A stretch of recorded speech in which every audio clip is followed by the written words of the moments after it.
Rev it up and welcome to Cars Yeah, show number 2162. Buckle up because today we're going to be talking about Corvettes and racing. Be prepared to be inspired. This is Cars Yeah, where you'll enjoy interviews with inspiring automotive enthusiasts. Mark Green is here to provide you with a fuel injection of automotive inspiration.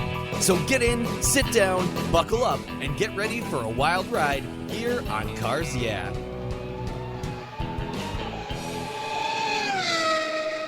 Hello, inspiring automotive enthusiasts, and welcome to Cars Yeah. Today I'm in Brooklyn, New York, with a very special guest by the name of Jan Hyde. Jan, welcome to Cars Yeah. Do you have any gear, and are you ready to release the clutch?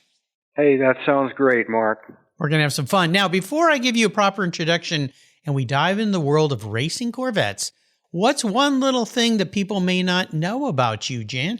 Well, I guess maybe I'm kind of a bit of a secret. Call me maybe a nerd below the surface, but I have been tracking Corvette race cars since gosh knows when, and we've tracked them all, and that's probably underwater for a lot of people, but it's becoming a little more to the surface, and that's what we like to talk about a little bit today. Absolutely. We're going to dive deep into that world. So let me give you a proper introduction. Jan Hyde is a race historian who has had a passion for Corvettes when he began racing back in 1956. According to Jan, he has been obsessed with Corvettes since he saw the light of day. That begs the question, were you born in a Chevrolet dealership? Maybe we'll find out today. His heroes were Don Yanko and Dr. Dick Thompson, who piloted leading-edge vets back in the day. Jan could be the only historian who has tracked all Corvette race cars through every era via his Registry of Corvette Race Cars. He still owns and drives a 1960 Fuelie. Jan has given presentations at the International Motor Racing Center at Watkins Glen, at the Monterey Historic Races, at Corvettes at Carlisle, at the Corvette Fun Fest in Illinois, and at gatherings of the NCRS and the Solid Axle Corvette Club. We'll be back in just a moment, but first a word from our sponsors, so give them a little love. They're the ones that keep the gas in the tanks here, and we'll be right back. Covercraft has the most complete line of custom seat covers available. Choose between the Polycotton Seat Savers, Endura Precision Fit custom seat covers, Leatherette Precision Fit custom seat covers, and their durable Carhartt seat covers. They're all easy to install and remove, and guess what? They're machine washable too. Easy cleanup to make them look brand new. No more worries about the kids spilling on your seats or your pets damaging your expensive upholstery or leather. Covercraft's quality seat covers protect from damaging pet claws, pet fur, hair, mud, moisture, food, drink spills, drool from permanently damaging your vehicle's fine surfaces. Headrest and armrest covers and color options are also available on many of the styles. And I've got a great offer for you. If you use the code YEAH21, YEAH21 at covercraft.com, they'll give you 10% off plus free shipping. That's right, 10% off and free shipping with the code YEAH21 at checkout. Covercraft, protecting the things that move you. Visit covercraft.com today. I was talking with a buddy of mine the other day, and he asked me about American Collectors Insurance. He said, "While I listen to you on Cars Yeah, you're always talking about agreed value collector car insurance." Well, I insure all my cars on my regular auto insurance policy, and I've done it for years. Why use a different company for my collector cars? I get a multi-car discount. Isn't that good enough? I suggested he call his carrier and ask how much he would get if his collector car was totaled or stolen. He called back and said, "Boy, that was a scary conversation. The value of my car wasn't even close to what it's really worth." Thank you for the education, Mark. So don't just hope for a fair claim settlement. Be certain and know exactly what you'll receive with an agreed value policy. American Collectors Insurance has been protecting enthusiasts since 1976. Give them a call today for your personal agreed value quote at 866-ACI-YEAH. That's 866-224-9324. Tell them you're a friend of Mark Green's at Cars Yeah. American Collectors Insurance, classic car insurance, designed by collectors for collectors, automotive enthusiasts just like you and me. That's American Collectors Insurance. Jim Canova is a past guest here on Cars Yeah, and he's detailed over 8,000 vehicles. And that kind of professional experience leads to innovation. He was tired of uncomfortable stools and creepers and being down on his knees when detailing cars. So as a result, Jim thought, you know what, there must be a better way. And he invented the Bumby seat. His unique design gets you off your knees and your bum onto a far more comfortable seating position for all your low-level automotive detailing. The Bumby seat, with its patented full flat design, allows you to adjust your position to the task at hand. Convenient side trays hold your car care products, tools, cloths, or a tasty beverage. Built for the toughest driveways and garage tasks, the Bumby seat has wheels that roll easily over almost any surface, and it makes a great around-the-home adjustable stool for hobbies, yard work, or take it to the car show. The full flat design makes storage a breeze. Jim has launched an Indiegogo fundraiser, and you can get in on the start of what's sure to be an industry favorite. Go to Indiegogo.com and type in Bumby seat, that's Bumbee seat, to be one of the first in line to start improving your automotive detailing experience today. That's Bumby seat on the Indiegogo.com website. A fun folding mobile seat design. So, Jan, we are back. So we're going to dive a little deeper into the corner, as I always say, and ask you to share a little bit more about what you're up to, because this registry of Corvette race cars is massively extensive, and it's a project that I think you call collection to the race car collection to the max. So tell us how this all came about. Yeah, that's a good way to put it, Mark. But first, if I might, I need to tell you folks about an event I just got back from that seems sure to resonate among the Corvette world for some time to come. Cool.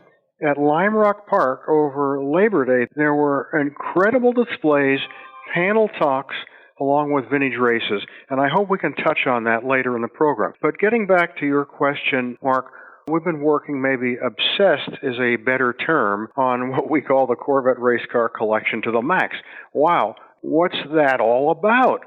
Well, the collection consists of catalog records for some 2,000 or more Corvette race cars and a who's who list of the folks that drove them. So picture this. Each catalog record, if you're a computer person, you might be touching on something and you hit on a file and it opens up and it's got words and pictures and all that stuff.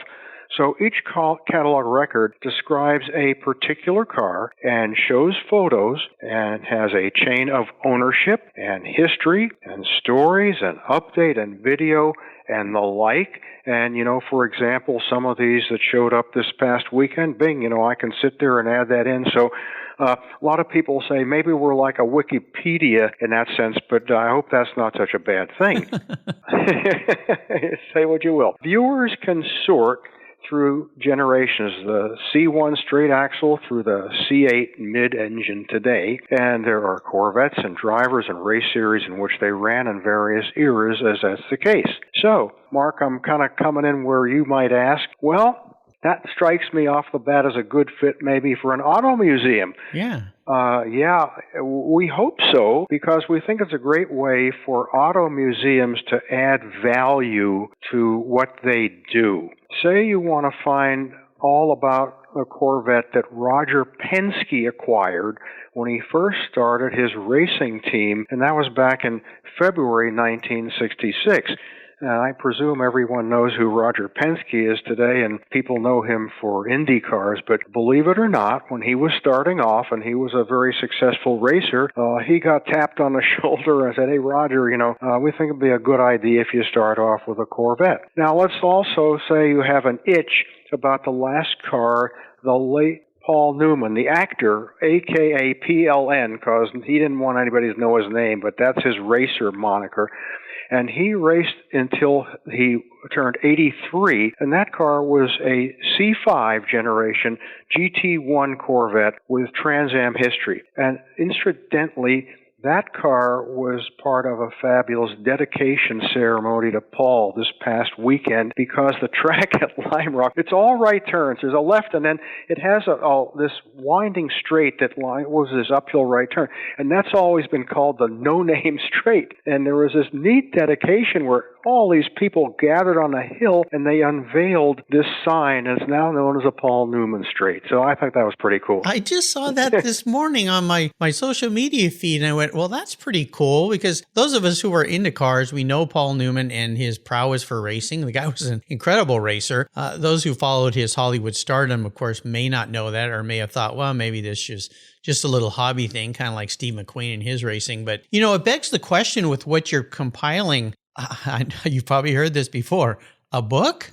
Oh, far from it. I love books, and it's funny, I've been having a lot of fun going back and forth with, I won't want to remember her name, but this person is the preeminent authority, not only on Corvettes, Porsche, the other thing, and he has written books and articles, and we're jesting each other because he has the ultimate book, and I think maybe that's the Encyclopedia Britannica. It's wonderful, and maybe we can help out by being the Wikipedia. We're just this minnow, but it really gets me excited if folks who can say, well, no, books are no good anymore, forget them, and what's all this online stuff? It's like, merging gas-powered cars to electric. We're all going to get along. This is going to all work out. I like to ask about inspiration in people's lives, mentors and so forth, but I want to go back with you a bit and ask the question, what got you hooked on Corvettes? What is it about Corvettes? And I kind of joke that, were you born in a Chevrolet dealership and that was the first car you saw?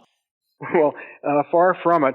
But, of course, those who may recall, the first Corvette was exhibited in early January in New York City at an event that GM held at the time called the Motorama.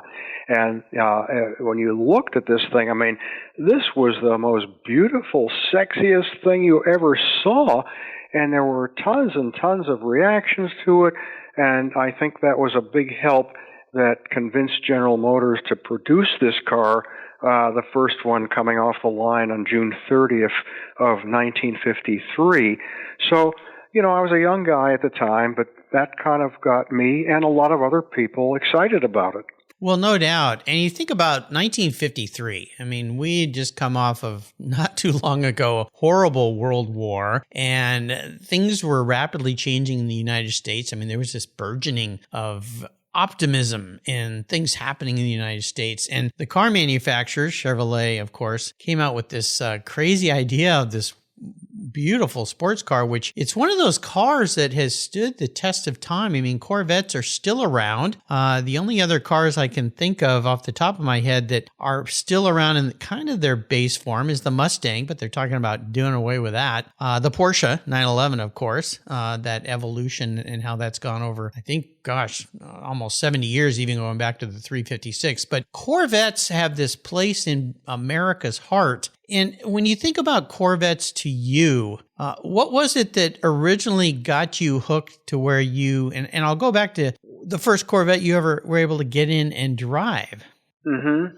Well, the thing that got me really hooked is, I think you mentioned, I grew up in Pittsburgh, and when I was in my formative years, college and that sort of thing, there was a wealthy sportsman by the name of Grady Davis who worked for Gulf Oil, and he wanted to go racing. And there had been some Corvettes racing a little bit before Grady Davis got in, but this was a hometown guy. And as I think you or I mentioned, he hired a driver by the name of Don Yanko, who had a Chevy dealership. Yanko, yeah. And the quote, the flying dentist, Dr. Dick Thompson from Washington, D.C. And Grady Davis was the team to beat in a period of the early 60s. Now, you might say the team to beat. A lot of terrible things happened if you were a Corvette enthusiast before that. I say terrible because folks may not know that the history of the Corvette, we talked about this beautiful thing, it turned out that the thing didn't run very fast. It had all the crudities of the European sports cars, like side curtains and some of the stuff, but the thing really couldn't handle, and it just didn't sell to very many people. Mm-hmm. So this car was headed for the dustbin, and the folks at General Motors were a little upset about this, maybe a matter of pride, because the Ford Thunderbird had come out, as you recall, and maybe it wasn't a true sports car, but they were selling a lot of those. And this car was headed for the bucket. So what happened is there's a fellow named Zora Arkus Duntov. Maybe folks have heard of him. Oh, yes. He was a European engineer with a sports car, with a racing background, and he had attended that show in New York City, and he argued and got himself employed by Chevrolet. And when it didn't sell, it's funny, I wish I could have appreciated that, but he spoke with a thick Russian accent, and I could listen to him all day. But he had to communicate, with your typical white-collar executives at General Motors. But in any event, he wrote a letter, and he convinced those folks that if you could not turn this car into something that would perform on a racetrack, it was toast. And he did exactly just that, and the time was very short. This is a period before the 12 hours of Sebring was approaching in March of 1956. So 4 Corvettes were quickly prepared to race, and by dint of luck, or as John Fitch, who drove one of the winning cars, said, it was more than we deserved, and we survived, and we're going to try to make the best of it. You think about it, what was going on at the time, mid-50s coming up, Cold War looming, and a guy with a thick Russian accent telling a bunch of American car makers what they needed to do. I would have liked to have been a fly in the wall in that room, but he was right. And if you think about sports cars, many sports cars that have been designed and developed went on to be race cars, successful, and that kind of led the cause, that kind of concept, I think it was Ford's concept of race on Sunday, sell on Monday, but it worked across the board. So if we go back to Corvettes and Corvette racing, why is the heritage with Corvette racing so important to you specifically, but also to the history of GM and the United States in sports car racing? And dare I ask the question, why should we care? That's great. And Mark, you really hit a nerve with me, because you are a true historian. I know that from listening to you before and now. And it's important to understand that at the time when they went racing in 1956, everybody was really hyped up and say, oh boy, next year we're going to do better. And in fact, they created a Corvette to run in the prototype class, and that was for all the big boys against the Ferraris, the Maseratis, the Jaguars. And you might recall they created this swoopy-looking, beautiful, it's called the Corvette SS. And by the way, that car was on display at Lime Rock this past weekend. Oh, nice. And everybody was excited about that. And it's interesting also that styling is very important, and that car arrived late at Sebring, and John Fitch had a kind of a mule car that they tested a lot there. But long story short, they raced the car. It failed, a little part failed in the rear suspension, but everybody said, okay, we'll get them next time, we're going to go to Le Mans. But bingo, right after that race in March, General Motors and the Ford and I guess the other manufacturers thought, hey, we're getting a little carried away here. We're going to do a ban on racing. It's not safe. It's all these other things. We shouldn't be doing it. Ford actually forgot about that a few years later, but General Motors, as an exception, did not. And most folks don't really appreciate that. But I have to say this, Mark, you would probably remember those times. The head of General Motors was a man named Charles Wilson, who Eisenhower then recruited as his Secretary of Defense. And Charles Wilson went out there and said, what's good for General Motors is good for the country, and vice versa. And if you said that today, you'd say, oh my God, we better duck, the feds are going to come after us. Yeah, no kidding. And General Motors, they were selling 50% of the cars in the market. So people say, oh, shucks, why did those idiots get out of racing Corvettes? And listen, if my neck depended on having a job the next day and survive, it's a pretty obvious answer. So in any event, by the time I hooked up and got excited about Grady Davis, all the people who were racing Corvettes were privateers. But the really, really cool thing is that the 283 Corvette engine, which Ed Cole designed, you mentioned about longevity. Mark, if you look back, there are still strains of that engine today. It's one of the most incredible things. And the racers at the time, they could buy this thing cheap. You could get it at a dealer and, buy a Corvette. And the competition at that time were Jags and Mercedes that cost a whole lot more to race. Mm-hmm. So that's kind of an answer to your question that kind of got this thing going and got me excited about cataloging them. Yeah, it's very, very cool. We're going to take a short break, think some more sponsors here. We come back, we'll continue this talk. So keep the seatbelts on. You listeners know that I'm a huge car care fanatic, and my friends at AutoGeek created their Wolfgang Deep Gloss Paint Sealant for perfectionists like you and me. Wolfgang Deep Gloss Paint Sealant is designed to provide long-lasting protection and a glossy, slick finish that, well, it's unmatched. The use of polymer technology ensures your paint is protected from environmental contaminants, those damaging UV rays, and lasts up to 3 months long. By providing the glossy look of carnauba wax with the longevity of a synthetic formula, Wolfgang Deep Gloss Paint Sealant is the best of both worlds. Go to autogeek.net to get yours for the best product selection on the internet today, along with their skilled technical support. Autogeek.net is where I go for all my detailing needs. That's autogeek.net. I've discovered Linkage. It's a new quarterly publication and website that covers the automotive market, driving, restoring, collecting, and discovering your passion for motor vehicles. Linkage is about experiences, opinions, and values.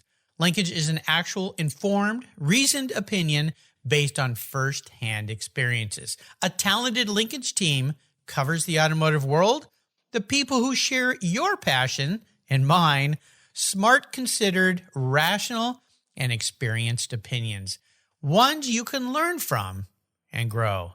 That includes our passion that drives auctions and the collector car market. So come with me and join us on this journey. And be sure to use the code CARSYEAH when you subscribe, and they'll give you $10 off. Boom! Linkage, geared for the automotive life. Subscribe today at linkagemag.com. You know what? We are all wired differently, and not everyone needs to go to a 4-year university. Technical education and the skilled trades matter, and one can build a solid career as an auto, diesel, or collision technician. There are no longer blue-collar jobs, they're new-collar careers, as the technology and skill sets have become so advanced. Support career and technical education by getting involved with TechForce Foundation. It's a Cars Yeah! Charity of choice. Learn more at techforce.org.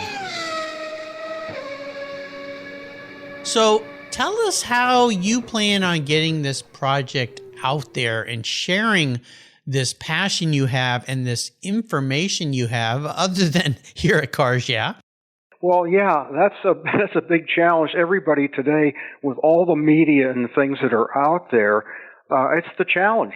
We're never going to be what you would call something to the mass media, but I have been encouraged because a lot of folks said, and some in high places, hey, keep this up. Nobody's been doing this, and it's a pretty nice way of fulfilling their legacy. And in the meantime, it's interesting. While I've never met Miles Collier, who's probably been your guest, and yes, you got to rank Miles Collier is right up there at the very top. I mean, one of his great sayings is, we're about preserving the future of the past. So I say maybe Corvettes are more like rare birds.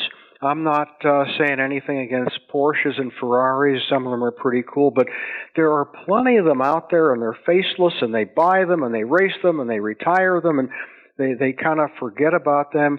And, when's the last time that folks really fell for an AMG, a BMW, an Audi, or a Porsche came in? I'm talking about people in the United States. Mm-hmm. And yet, if you talk about the Corvette, oh, gosh, I remember those, or I knew a friend who had one of those, or there was a neat Corvette shop in town. So that's kind of how I look at the answer. Yeah, I think so. Yeah, Miles was a guest here on Cars Yeah. He's got a wonderful book out, and of course, he's responsible for the Revs Institute, which is all about preservation and history. He had two wild cars on display at Laguna Seca during Car Week. The races, some Cadillacs. One was very different looking, I'll put it that way, but that collection of Le Mans cars was incredible. But Miles is great. If any of you listeners missed my talk with him, go back. I had a chance to run into him on the lawn at Pebble and also at Retromobile during Car Week and talk to him a little bit, which was fantastic. You know, one of the things I note about what you're doing with the collection is that it can shed a lot more light on Corvette race cars than the actual cars themselves. Could you elaborate on that thought? Yeah, exactly. And one of the keys to that is when we started, technology was different and we had a database. And the time came when we got the tap on the shoulder and said, you know, we're going to shut this down. It's not going to go anywhere. So you better scramble and do something. And I found out about a service published by the museum software company. They have a web edition. So we converted all the data we had, and it's really in this cool digital kind of access.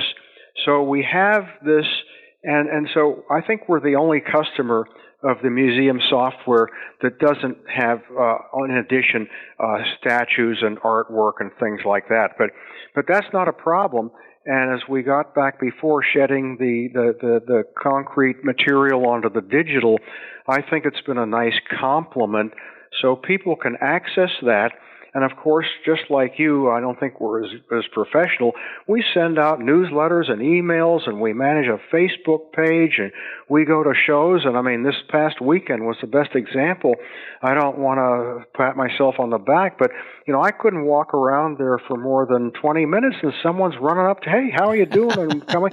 So, you know, it comes just down to showing up, good old word of mouth, and you try to do this. Oh, definitely. And, you know, that's a nice little segue into what you just experienced over Labor Day. You touched on it at the beginning of our talk. Can you talk a little bit more about what you saw there and what the experience was like?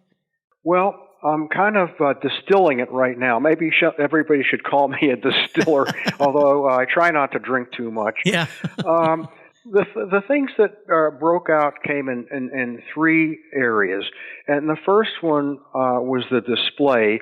And as I mentioned, I'm interested in all the things from the Heritage Center, but we're just going to focus on the race cars. But it was incredible because I had the good fortune. They won't let you in there, but it's right next to the Heritage Center, this big warehouse, and they're busy 24/7 preparing cars and shipping them out. So General Motors spent the money to send about 10 or 12 cars back to Lime Rock, some being race cars.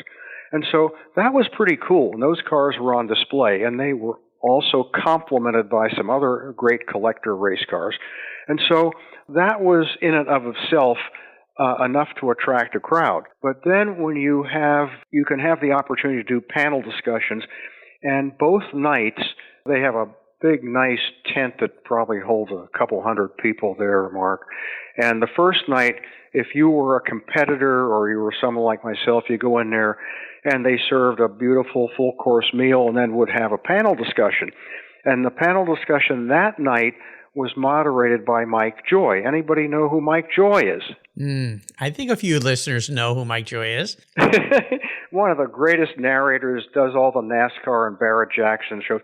And he led a wonderful panel about Trans Am racing and Corvettes and so forth. And then the second night was another dinner such as that. And they had a fellow named Lowell Paddock, who used to work at GM, and Lowell was a big part of organizing this. And Lowell organized a panel among some of the stylists, which included a fellow named Mark Simcoe, who's the designer of the C8, and then some folks may call John Cafaro, who did the C4, and they had a couple of those. And we had questions and answers and going back, so you cannot this is like the genie out of the bottle. If you get a chance to listen to these people, it's irreplaceable. And then back to what really excites me. I'm a vintage racer, and they had vintage races there, and there were a number of Corvettes in there, and they're slamming around the track. And what really made me feel good is a fellow I know who races a C2, that's a fastback Stingray, but it's a pretty well-prepared car, had his son, Scott Heckert, who's a professional racer, race at Lime Rock, and he beat these lightweight Jags and these hot shots around a really tricky course. It's almost like a skating rink, and so that made me feel pretty good also. Yeah, no kidding. I think it's cool. Let's go back in time a little bit. The catalog that we've been talking about, this registry, if you will, how did that first come about? What started you on this crazy venture? Well, what started me out, and it's funny, yesterday at Lime Rock, I was talking to somebody who had a really nice Z06 big tank car, and they asked, "Do you know Jim Gessner?" I said, "Jim Gessner?" I said, "I wish I never met him in my life." I was just jesting, but I've known Jim for years, a California guy, and Jim is as obsessed as all of us, and he was starting a database. And he was doing these straight axles, and he knew I owned and raced those things.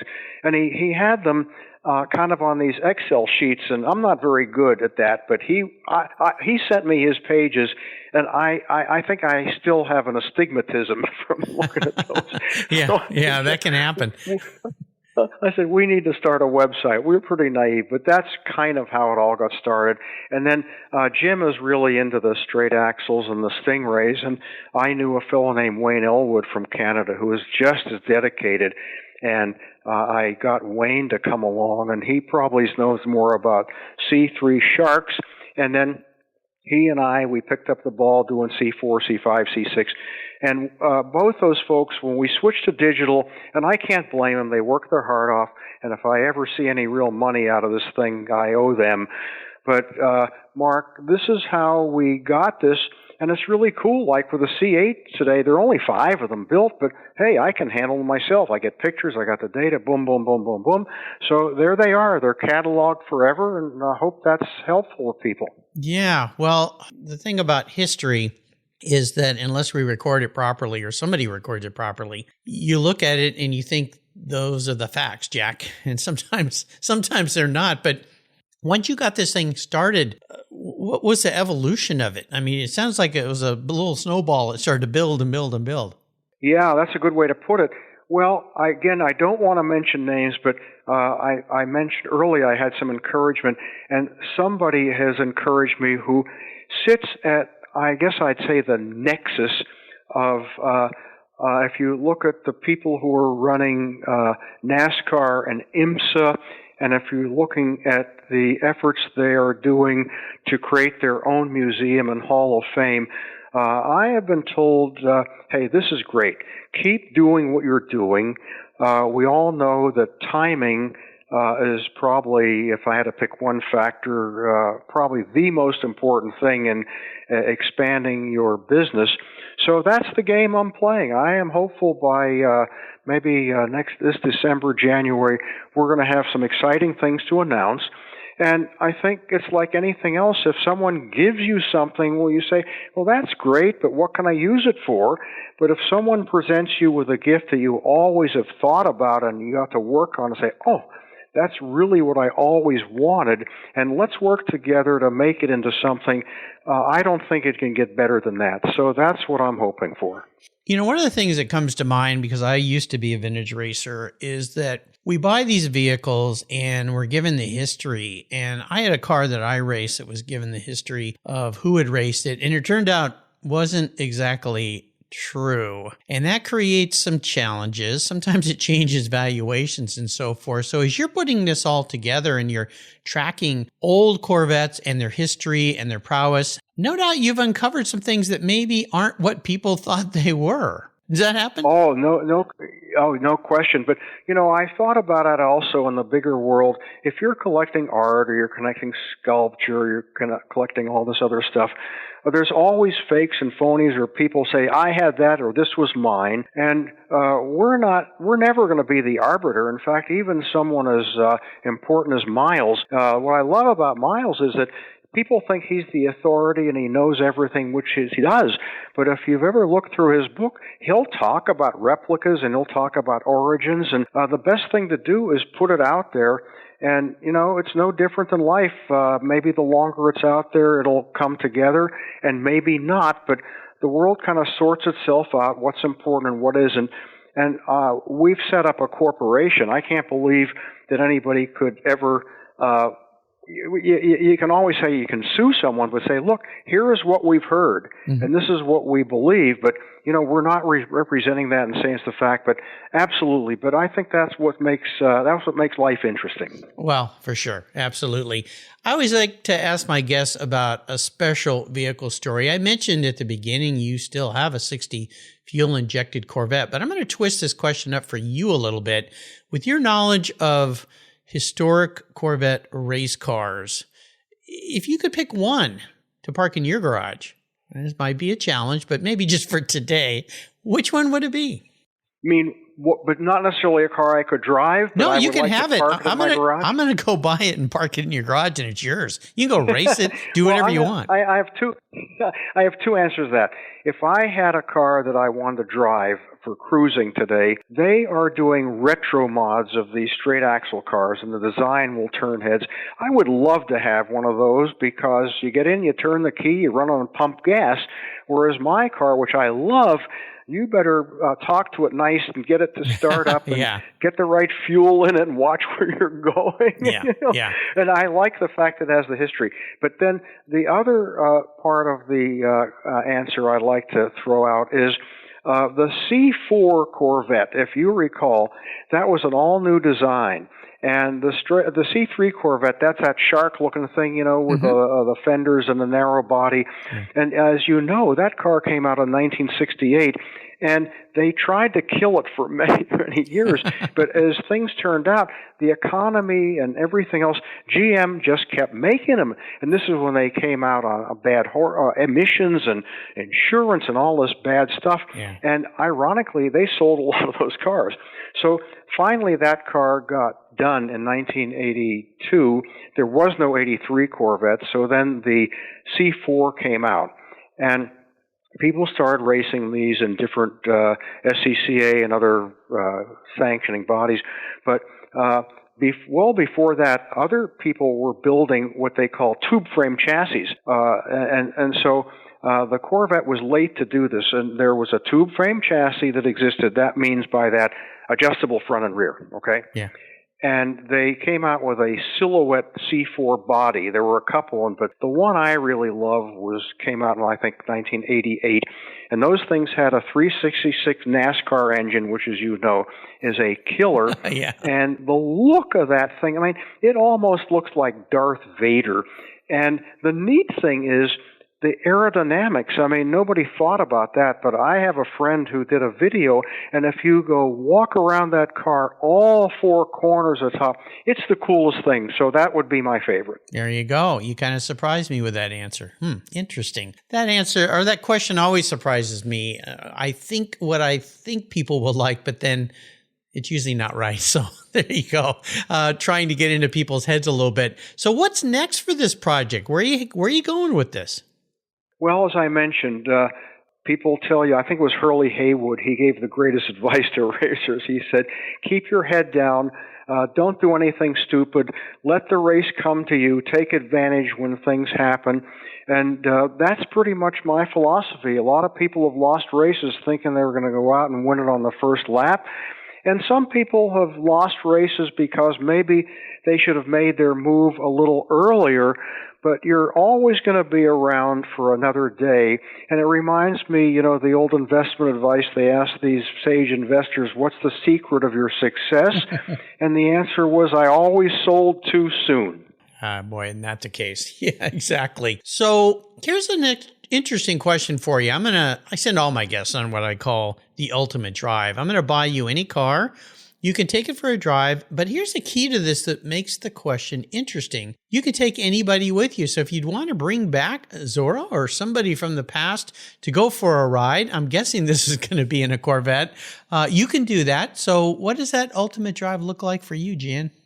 That's timing is everything. It would be a C8 Corvette, okay? Yeah. And I would want Zora as my passenger because he always dreamed of having the mid-engine car, and I would love to listen to him talk anyway. But the funny thing is, I'm coming back from Lime Rock yesterday, and my everyday driver is a 2004 Mini Cooper S. Okay. And that car is more car than I can handle. I've taken to the track. But anyway, I'm coming down this stretch of a 2-lane highway, Route 22. You don't get a chance to pass too much. And there's a guy cruising along in a C8 Corvette. And I got my car wound up, and, I was going to pass him coming down the straight. And he then revs his cars up, and he's trying to keep me from passing in. Okay? Well, that's your typical Corvette driver. That's okay, no problem. But in any event, I drop back and I flash my blinkers at him. But, it's kind of fun. You asked me, I would like to have that car, and hopefully I would behave better than the guy I tried to pass. But you never know. You never know. In that little Mini Cooper, you were just that little annoying gnat in his ear. That's what I can say. We've had 2 Mini Coopers in our family. Great, fun little cars. I mean, you just have to put a smile on your face when you're in that car. And it begs me to ask the question, your opinion of the C8. I mean, radical change. That car, to me, they really did some stuff there. And I look at that thing, and I just came back from Car Week, and I saw those all over the peninsula. And every time one was coming up, my first thought, and I'm sure people have heard this before, oh, here comes another Ferrari. No, wait, that's a Corvette. They're really cool. There's no question, but I was lucky to get to Carlisle in 2019 before the disease, which you may recall is where they unveiled the C8. And just by looking at the platform of that car, I'm an engineer, but I don't practice it, but I think my eye is pretty good. I said, wow. I think they designed a car that it's going to work as a hybrid, and it's going to work as an all-electric. And of course, the folks at the design seminar this weekend, nobody's going to say that, but that's coming, and it's just a matter of when. And the other thing is, I happen to live near a Tesla dealer, and if you go to a Tesla dealer and you look at that thing and the way it's designed, it's really like a skateboard, and you can do all kinds of things with it, and they've already done it with better motors and this stuff.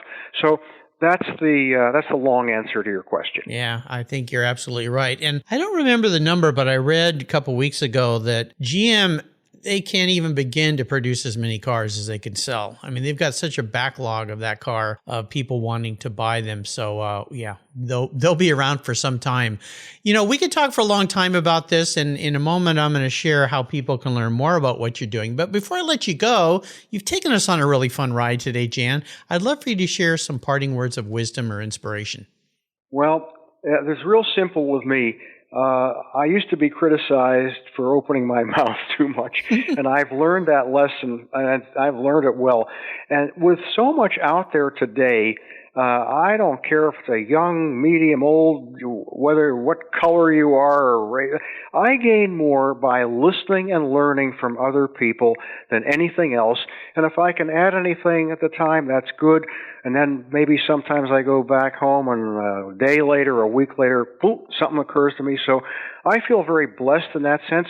But on the other hand, I'm also beholden to people who are a lot smarter than me, and they're giving their own advice. So I guess it's always a two-edged thing. Well, absolutely. It reminds me of Stephen Covey's great book, 7 Habits of Highly Effective People. I think it's habit 5. First, listen to understand, then speak to be understood. And I've tried to practice that the same. How can people learn more about you, Jan, what you're doing, get involved, learn more about the Registry of Corvettes Race Cars? Well, the easiest thing is to search. It's www.registryofcorvetteracecars.com. There's also a very good chance that if you Google Corvette race cars, we're going to pop up. But you get on the website, and it's geared for people who are as fun and flighty on Facebook, and it's geared for people who want to get onto a calendar, because I write up and catalog all the races that Corvettes participate in on a calendar that's going back to 2014, so you can do that, and you can go on some other areas, and it's not a free proposition to access our catalog at this time, but it's pretty cheap if people want to do it. And again, my hope is that folks will be acquainted with that, and also maybe, as people have told me, one of my favorite events is at Daytona in early November called the HSR Classic. And they have corrals and Corvettes and that, and if you can get to, and maybe at the Daytona 24, your person who's parked out there in the corral, hey, yeah, we have a pretty good handle on some of these older cars, and it makes us feel a lot better about what we're doing. I would love to see that happen. Well, I'll make sure I put links on Jan's show notes page on the Cars Yeah website. Just go in and type in Jan Hyde in my search box. You'll find his page. You can reach out. You can learn a whole lot more. And I want to do a quick shout out to our mutual friend, Al Satterwhite. He introduced me to Jan. Al, thank you very much. He's a past guest here on Cars Yeah. That's how I find a lot of my guests as past guests. Jan, hey, thanks for being so generous today with your time and your expertise about Corvette race cars. Wow, I think it's a wonderful thing you're doing. Anytime we can preserve history in a correct way so that those in the future have a source to go back to, that's a pretty darn cool thing. Until you and I talk again, I'll see you down the road. That's terrific. Thank you, Mark. You're welcome. Thank you so much for joining us on today's ride here at Cars Yeah. Drive on over to carsyeah.com to find show notes and inspiring automotive fun. Download your free copy of Filler Up, a fun book filled with gorgeous photographs of fuel filler fun, including quotes from more inspiring automotive enthusiasts. Download your copy today, and we'll see you next time on Cars Yeah.